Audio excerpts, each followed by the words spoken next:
అన్నమయ్య జిల్లా కేంద్రంగా ఉన్నటువంటి రాయచోటిని ఈ కూటమి ప్రభుత్వం మార్చేసింది. దాన్ని కాపాడుకోవడంలో తెలుగుదేశం పార్టీ ఎమ్మెల్యే పూర్తిగా ఫెయిల్ అయ్యాడు. మంత్రిగా ఉండి అన్నమయ్య జిల్లాకి కేంద్రంగా ఉన్నటువంటి రాయచోటి ఎమ్మెల్యే మంత్రిగా కూడా ఉన్నాడు. ఆయన కాపాడుకోకుండా గాలికి వదిలేశాడు. గతంలో మీరందరూ కూడా విన్నారు, రాయచోటి జిల్లా కేంద్రాన్ని కాపాడుకోకుంటే తన మీసం తీసేస్తా అని చెప్పేసి గతంలో ఏ విధంగా మాట్లాడాడో చూసాం కదా, విన్నాం కదా. మరి కూటమి ప్రభుత్వం అధికారంలోకి వచ్చిన తర్వాత రాయచోటిని మార్చేశారు కదా. మరి ఆ ఎమ్మెల్యే గారు, మంత్రి గారు ఎందుకు మరి మీసం తీయలేదు? ఎందుకు తీయలేదు? ప్రజలందరూ కూడా ప్రశ్నిస్తున్నారు. పాపం ఆ టైంలో మాత్రం బీభత్సంగా అందరూ కూడా ఫైర్ అయ్యారు. ఆ దెబ్బకి ఆ మంత్రి గారు సైలెంట్ అయిపోయాడు. చాలా రోజుల గ్యాప్ తర్వాత మళ్ళీ వార్తలోకి వచ్చాడు మంత్రి రాంప్రసాద్ రెడ్డి గారు. ఆయన చేసినటువంటి వ్యాఖ్యలు ఇప్పుడు రాజకీయ వర్గాల్లో ఒక పెను దుమారం కూడా రేపుతున్నాయి. ఆయన ఈరోజు కార్యకర్తల సమావేశంలో ఆయన మాట్లాడే తీరు, రాజకీయ భవిష్యత్తు మీద ఆయన వ్యక్తం చేసినటువంటి ఆందోళన చూస్తుంటే మంత్రి గారికి అప్పుడే ఓటమి భయం పట్టుకుందా అన్న అనుమానాలు కూడా వ్యక్తమవుతున్నాయి. ఆయన ఇంకొక మాట అన్నాడు, రాబోయే నెక్స్ట్ 2029 ఎలక్షన్లో తనకు సీట్ ఇచ్చినా ఇవ్వకపోయినా, ఎవరికి సీట్ ఇచ్చినా గెలిపించాలా అని చెప్పేసి కూడా మాట్లాడినాడు. సో తన పరిస్థితి ఏమిటో తనకు బాగా క్లారిటీగా ఉన్నట్టుగా కూడా అర్థమవుతుంది. అదేవిధంగా స్థానిక సంస్థల ఎన్నికలు సమీపిస్తున్నటువంటి టైంలో మంత్రి గారు చేసినటువంటి వ్యాఖ్యలు ఇప్పుడు తెలుగుదేశం పార్టీ శ్రేణులను విస్మయానికి కూడా గురిచేస్తున్నాయి. రాయచోటి మున్సిపాలిటీలో ఉన్నటువంటి 42 వార్డులకు పోటీ చేయడానికి ప్రస్తుతం తెలుగుదేశం పార్టీలో అభ్యర్థులే లేరంట. ఆయనే బహిరంగంగా ఈరోజు మాట్లాడినాడు, అంగీకరించాడు.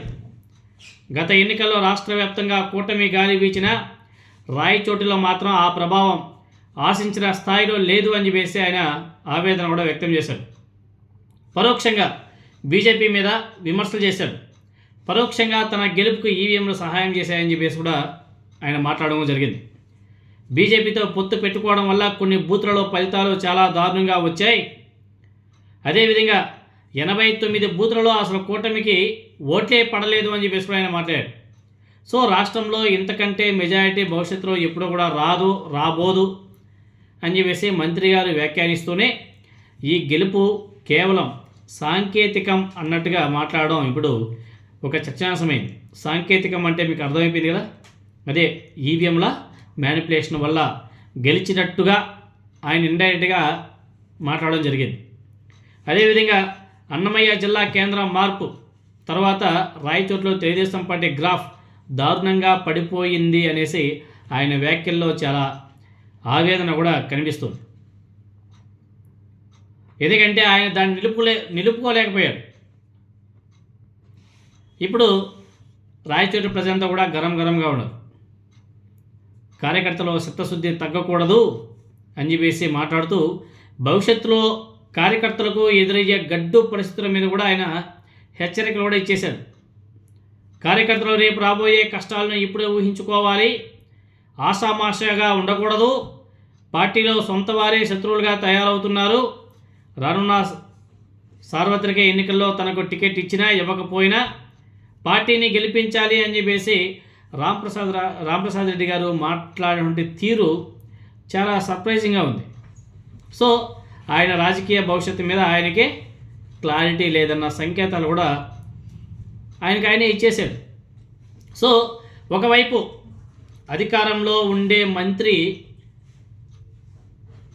మంత్రిగా కొనసాగుతూ మంత్రి పదవిలో ఉండి కూడా స్థానిక సంస్థల ఎన్నికలకు ముందే అభ్యర్థులు లేరు, కష్టాలు రాబోతున్నాయని చెప్పేసి ఒక మంత్రి గారు మాట్లాడడం రాయచోటి తెలుగుదేశం పార్టీ కేడర్ను అయోమయంలో పడేసింది అన్న ఇది కూడా తెలుగుదేశం పార్టీ కేడర్లో బాగా డీప్గా వెళ్ళిపోయింది. సో ఇక్కడ మెయిన్గా ఏమంటే అన్నమయ్య జిల్లా కేంద్రం రాయచోటిని మార్పు ఏదైతే చేశారో అప్పటి నుంచి అక్కడ తెలుగుదేశం పార్టీ చాలా దీనావస్థకు చేరిపోయిందని చెప్పేసి కూడా మాట్లాడుకుంటున్నారు. ఇప్పటికే ప్రజల్లో కూడా అసంతృప్తి చాలా తీవ్రంగా ఉంది. దాన్ని పాపం మంత్రి గారు రామప్రసాద్ రెడ్డి గారు పసిగట్టినట్టుగా ఉన్నాడు. అందుకే ఆయన నోటి ద్వారా ఇలాంటి మాటలు ఈరోజు తెలుగుదేశం పార్టీ కార్యకర్తలంతా కూడా వినడం జరిగింది. సో రాయచోటి నియోజకవర్గం ఇంకా తెలుగుదేశం పార్టీ మర్చిపోవడమే అన్న సంకేతాలు కూడా ఆయన ఇండైరెక్ట్గా ఇచ్చేశారు. మరి నియోజకవర్గాల పెంపు జరిగితే ఎలా ఉంటుందో తెలియదు, కానీ ప్రజెంట్కి అయితే సిచ్యువేషన్ అయితే రాయచోటిలో చాలా ఘోరం.